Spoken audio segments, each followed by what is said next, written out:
We have profiles on Facebook and Twitter and Google Plus and whatever else and WhatsApp and so on. Ask yourself, would I like to die with that profile on? If I were to die today and people saw the profile and my messages and what I said and all the statuses that were put up and all the messages and the pictures that I shared and whatever else I had, would I really be proud of myself? That's a very powerful question, because today we have social media and you find people choose the worst to put up on that. They share sometimes things that are so embarrassing. If they were to die, their close relatives would have to hide themselves or would have to find ways of how to close that account in a way that nobody on the globe can see it. Because people would say the last picture that this brother put on his, for example, account or the status he had and so on was something that was really not befitting a Muslim. So the meeting with Allah, we should not be dying except in the condition of submission, which means lead your life in a way that no matter when death overtakes you, you will not be caught offside, so to speak. In the hall adjacent to this one, I noticed one had a little sand timer and it was turned around and I saw the sand going through. Something crossed my mind, but I did not say anything. I walked away. I thought to myself, my life is just like that. It is a sand timer and I don't know how much sand is left. I don't know how much sand is left at the top. May Allah subhanahu wa ta'ala grant us goodness. If we can all think in this way, by the will of Allah, we will be able to prepare by making the most of the time we have. My brothers and sisters, how many good deeds can I pack away today, before the end of today? Will I read my salah? Will I do so happily? Will I be truthful? Will I help others? Will I assist people in that which is good?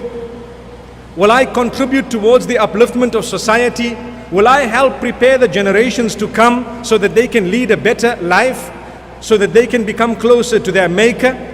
Am I going to be a person who's just sitting and enjoying myself with entertainment come Friday evening and I say yes? Why? Because Friday, Saturday, Sunday I'm partying. That's the world.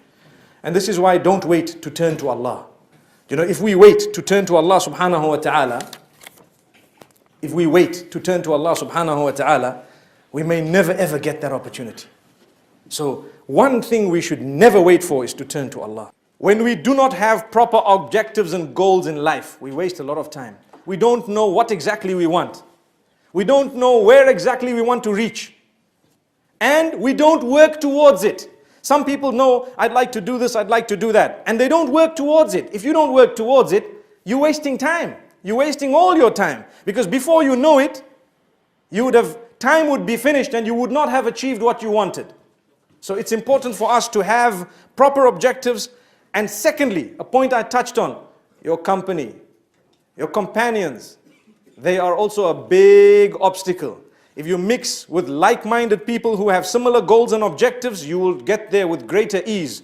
Also, being involved in that which is glamorous, that which shines, that which glitters, and chasing it. We heard about the dunya. Those who chase the dunya, let me inform you, it has no end. And we like fools keep running behind. You know, I pictured it once in my mind. I'd seen a load of rats running behind a piece of cheese. And as they got the cheese, there was one smelling stronger in front. So they threw this one and they carried on. And they threw the other one, but eat from this cheese and be full at least. I hope you understand what I'm saying. You've got your cheese, the first cheese you've got. And what happens? It goes to motor vehicles, it goes to cell phones. And after that, it goes to your spouse. Why? You've got a wife. Oh, she's 1990 model. I need a later model. Why? You developed your habit of wanting the latest. So when you see your wife, she no longer appeals to you. When you see your husband, he no longer appeals. Why? Just like your phone. It no longer appeals. I seen a dude down the road with a bed of jeans halfway down his butt, mashallah. May Allah protect us. who you are and your role that you are meant to play, your objective is made by other people, your friends, your peers, and the media in particular. Every time there is a movie, they come up with a new type of dress code and a new hairstyle, and then you have all these hedgehogs in the classroom. Another very, very important point. Some people have a habit of starting something, before they've finished it, they start something else. And starting a third thing before they finish the second. When you do something, do it properly, complete it, and then go for something else. This means when you do something, do a thorough job.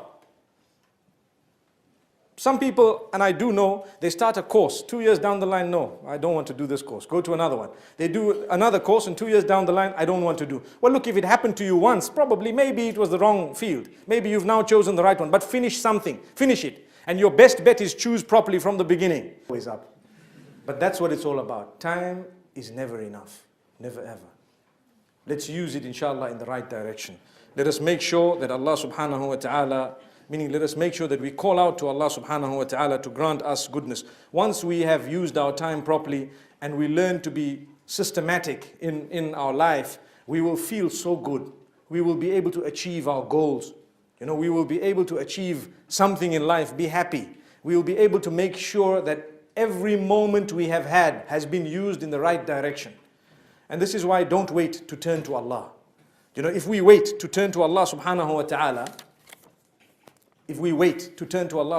wa ta'ala, we may never ever get that opportunity. So one thing we should never wait for is to turn to Allah. The sisters, subhanallah, even the brothers, sometimes there's a religious decision we need to make. Make it now. Don't say, okay, I'm not, holy enough. I still want to enjoy my life. I still want to, I cannot go for Hajj now. I still need to do this. No, it must happen now. N-O-W. If it doesn't come now, it may never ever come. There are so many examples of it. So if you want to get to a higher spiritual level, let it happen now.